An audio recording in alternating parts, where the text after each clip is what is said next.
নমস্কার বন্ধুরা, আশা করছি সবাই খুব ভালো আছেন।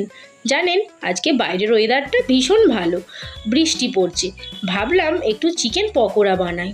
তো ফ্রিজে একটু চিকেন ছিল, প্রায় 200 গ্রামের মতো। তাই আমি আজ বানাবো চিকেন পকোড়া।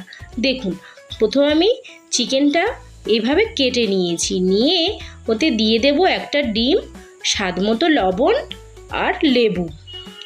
তারপরে দিয়ে দেব আদা বাটা, রসুন বাটা আর কাঁচা লঙ্কা কুচি।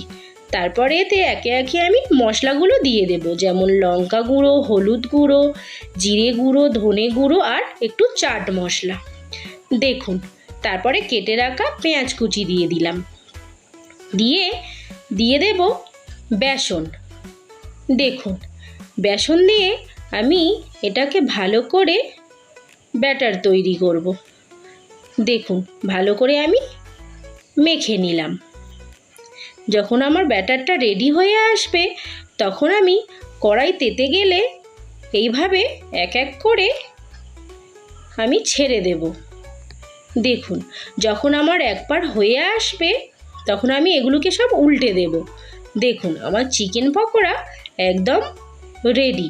এবার আমি এইভাবে তুলে নিলাম। দেখুন, আমার চিকেন পকোড়া একদম রেডি। তাহলে কেমন হয়েছে জানাবেন, আর আমার চ্যানেলটাকে সাবস্ক্রাইব করুন।